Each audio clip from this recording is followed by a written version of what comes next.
जे गगन में महके पवन में हर एक मन में सद्भावना।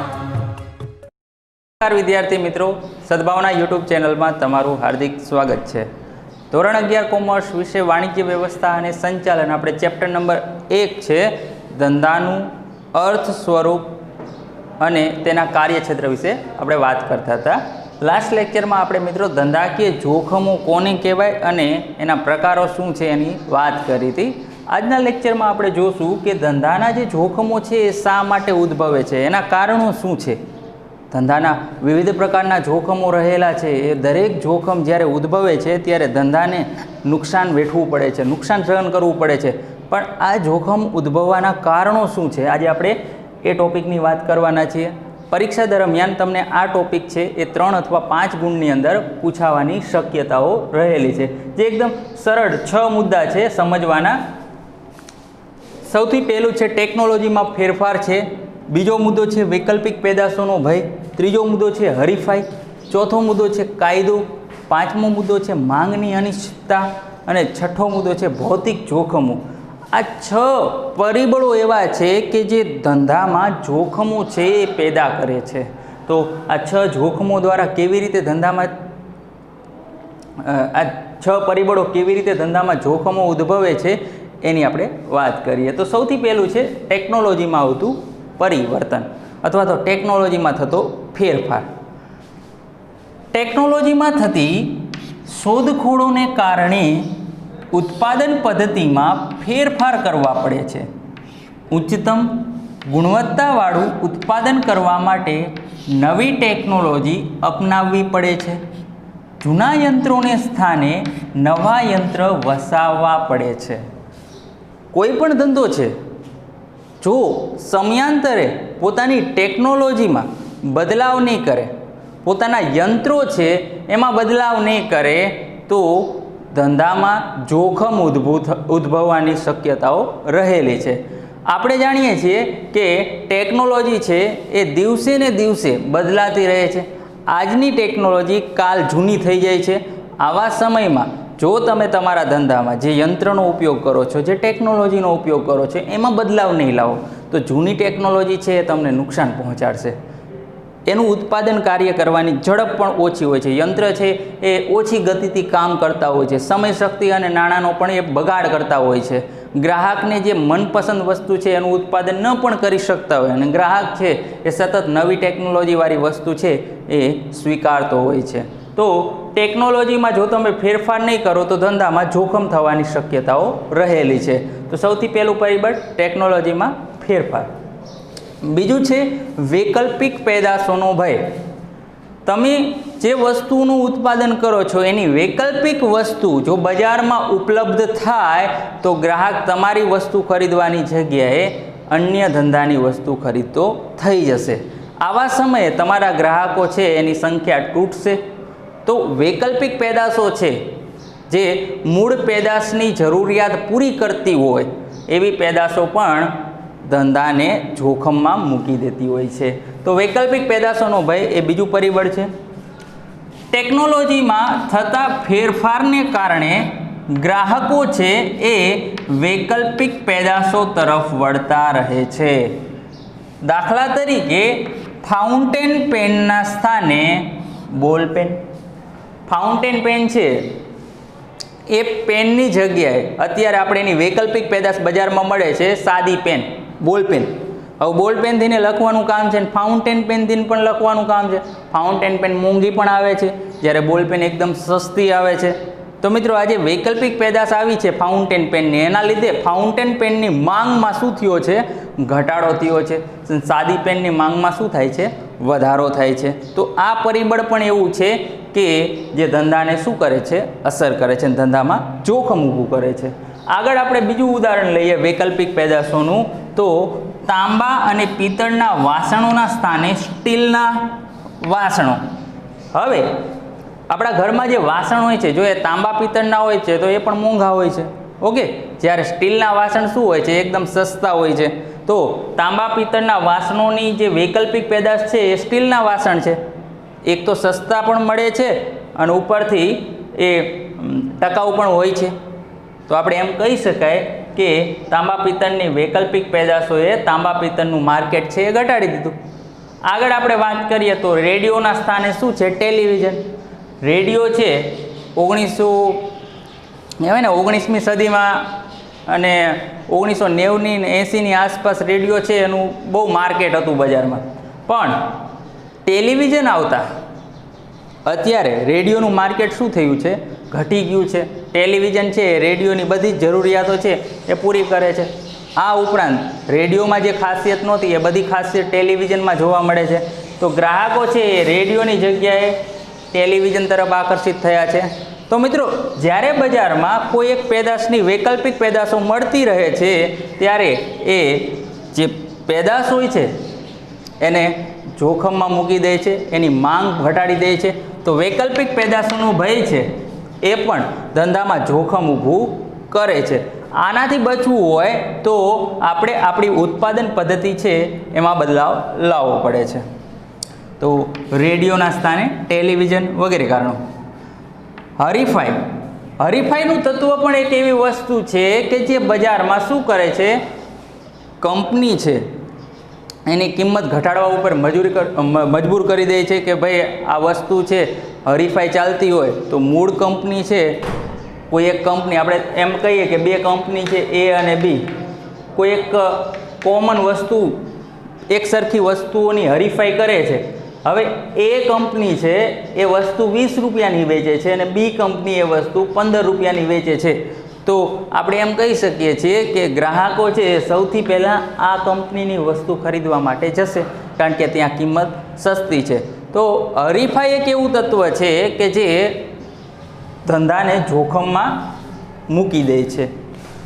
હરીફાઈ ધંધાનું જોખમ વધારે છે, જેની પ્રત્યક્ષ અસર છે એ ધંધાના નફા ઉપર થાય છે. જે જગ્યાએ હરીફાઈ ચાલે છે, જે ધંધા વચ્ચે, જે કંપની વચ્ચે હરીફાઈ ચાલે છે ત્યાં આપણે નફાનું મહત્ત્વ છે એ વાજબી રાખવું જોઈએ. જો તમે વધુ નફો મેળવવાની લાલચમાં ત્યાં જશો તો હરીફાઈમાં તમે ટકી નહીં શકો.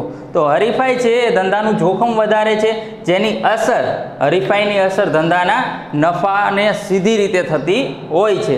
ધંધાકીય એકમે બજારમાં પોતાનું સ્થાન ટકાવી રાખવા માટે અને હરીફાઈનો સામનો કરવા માટે વસ્તુની વેચાણ કિંમત છે એને ઘટાડવી પડે છે. કીધું ને કે જો એક કંપની વસ્તુ સસ્તી વેચતી હશે અને તમે વસ્તુનો ભાવ વધારતા જશો તો તમે હરીફાઈમાં ટકી નહીં શકો. તમારી કંપની છે એ હરીફાઈમાંથી નીકળી જશે. ગ્રાહક છે એ તમારા પાસે વસ્તુ ખરીદવા નહીં આવે. તો જ્યાં હરીફાઈ ચાલતી હશે ને ત્યાં વસ્તુની વેચાણ કિંમત હંમેશા કેવી રાખવી પડે છે? નીચી અથવા તો એક સમાન, જે અન્ય કંપનીઓ રાખતી હોય તેટલી જ રાખવી પડે છે. અને જાહેરાતનો ખર્ચ પણ કરવો પડે છે. તમારી વસ્તુ છે એ પ્રખ્યાત બને એટલા માટે તમારે જાહેરાતો પણ કરવી પડે છે કે અમે આવી પેદાશોનું ઉત્પાદન કરીએ છીએ, અમારી કંપનીમાં આવી વસ્તુઓનું ઉત્પાદન થાય છે કે જેની ગુણવત્તા આટલી હોય છે. જો ગ્રાહકોમાં એ પરિચિત નહીં હોય તોય તમારી એ વસ્તુ ખરીદશે નહીં. તો હરીફાઈમાં ટકી રહેવા માટે એક તો વેચાણ કિંમતે ઘટાડવી પડે છે અને જાહેરાત પણ કરવી પડે છે. તો જાહેરાતનો ખર્ચો પણ વધી જાય છે એક્સ્ટ્રા. અને આ બધા ખર્ચા કરવાથી છેલ્લે નફો શું થાય છે? ઘટે છે. તો હરીફાઈ છે એ સીધી નફા ઉપર અસર પહોંચાડે છે. જો હરીફાઈ ના હોય તો આપણો નફો વધારે થાય, પણ જો હરીફાઈનું તત્વ ધંધામાં જોવા મળશે તો નફો છે એ ઘટશે. આગળ છે સરકારે બનાવેલા કાયદા. તો સરકારે જે કાયદા બનાવ્યા છે એ કાયદાનું પાલન દરેક ધંધાએ કરવું પડે છે. એક કાયદાની સીમામાં રહીને જ પોતાની વ્યૂહરચના ઘડવી પડે છે. દરેક વસ્તુનું ધ્યાન રાખવું પડે છે. આ કાયદાના અંદર જ રહીને નિયમો ઘડાય છે. તો કાયદો છે એ ઘણી બધી વખત ધંધાને સ્વતંત્રતાથી નિર્ણયો લેવા માટે કહેવાય ને છૂટછાટ આપતા નથી.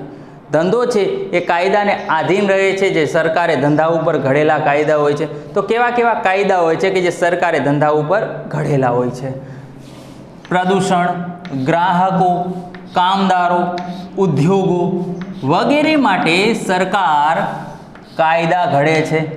પરંતુ આ કાયદા ધંધા માટે જોખમ પણ ઊભું કરે છે. દાખલા તરીકે લઘુત્તમ વેતન ધારો. સરકારે લઘુત્તમ વેતન ધારાનો કાયદો ઘડ્યો છે.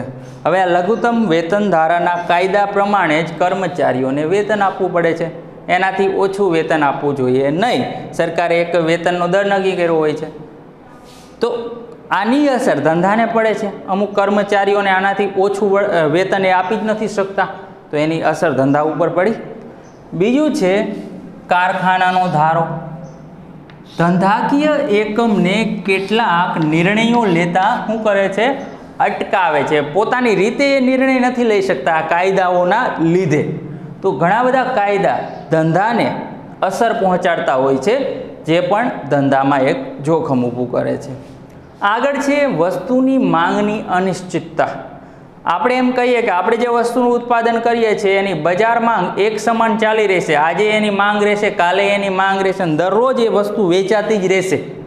આવું આપણે માની લઈએ તો એ જરૂરી નથી કે એવું જ થાય. આજે વસ્તુનું વેચાણ છે એ વધારે થયું હોય તો કાલે વસ્તુનું વેચાણ ઘટે પણ, વસ્તુ ન પણ વેચાય.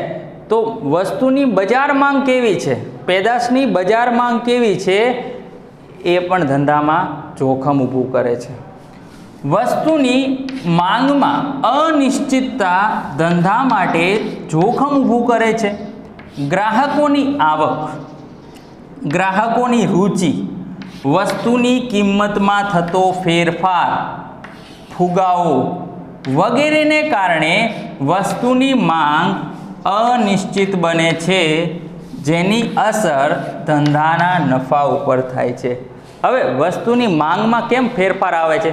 બજારમાં કેમ આજ વસ્તુની માંગ હોય તો કાલ નથી હોતી? તો ઘણા બધા પરિબળો કામ કરે છે. ગ્રાહકોની જે વર્તણૂક છે, ગ્રાહકોની રુચિ છે, એમાં જો ફેરફાર આવે તો એને આજે જે વસ્તુ ગમે છે કાલે ન પણ ગમે. આજે જે ગ્રાહક વસ્તુ ખરીદે છે કાલે ન પણ ખરીદે. તો આપણે જે વસ્તુઓનું ઉત્પાદન કરીએ છીએ એ ગ્રાહકને ન ગમે, આજે ગમે છે કાલે ન ગમે તે નહીં ખરીદે. તો ગ્રાહકોની રુચિ બદલાય તો વસ્તુની માંગમાં ઘટાડો થાય છે. અન્ય કારણ આપણે જોઈએ તો આપણે જો વસ્તુની કિંમત વધારી દઈશું, આપણે જે વસ્તુનું વેચાણ કરીએ છીએ એની કિંમત એકાએક વધારી દઈશું તો કિંમત વધારા થવાથી ગ્રાહક એ વસ્તુ ખરીદશે નહીં, તો પણ માંગ ઘટશે. ત્રીજું પરિબળ આપણે જોવા જઈએ તો ગ્રાહકોની આવક ઘટે તો પણ એના ખર્ચા ઓછા થાય, એ વસ્તુ ખરીદતો બંધ થઈ જાય. તો ઘણા બધા કારણો છે કે જેના લીધે માંગ અનિશ્ચિત બનતી હોય છે, જેની અસર છે એ સીધી નફા ઉપર પડે છે. છેલ્લું છે ભૌતિક જોખમો. હવે આ ભૌતિક જોખમો પણ ધંધાને નુકસાન પહોંચાડે છે. ધંધામાં ઉપયોગમાં લેવાતી મિલકતને થતું નુકસાન ભૌતિક જોખમ ઊભું કરે છે. ધંધામાં જે વસ્તુઓ, જે મિલકત છે કે જેનો તમે ઉપયોગ કરો છો, હવે એનો ઉપયોગ કરતાં કહેવાય ને કે મિલકત છે એને શું પહોંચે છે? નુકસાન પહોંચે છે. એ પણ એક પ્રકારનું ભૌતિક જોખમ જ છે. દાખલા તરીકે તમે ધંધામાં કઈ મિલકતનો ઉપયોગ કરો છો? તો કે ધંધામાં યંત્રો હોય છે, સાધનો હોય છે. આ વગેરે આપણે કામ કરતાં બંધ થઈ જાય.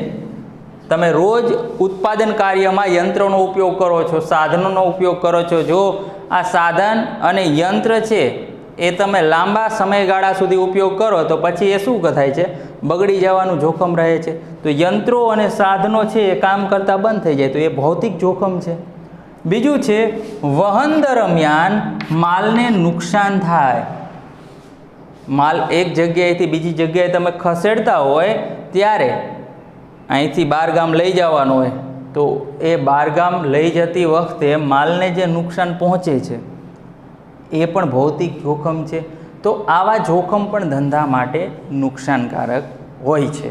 તો આજે આપણે 6 જોખમ વિશે વાત કરી કે જે એના કારણો હોય છે. 6 જોખમના ઉદ્ભવવાના કારણો વિશે આપણે વાત કરી. એમાં ટેકનોલોજીમાં ફેરફાર, વૈકલ્પિક પેદાશોનો ભય, હરીફાઈ, કાયદો, માંગની અનિશ્ચિતતા અને ભૌતિક જોખમ. આ 6 જોખમો એવા છે કે જેના કારણે ધંધામાં જે નુકસાન છે એ વધે છે અને નફો છે ઘટે છે.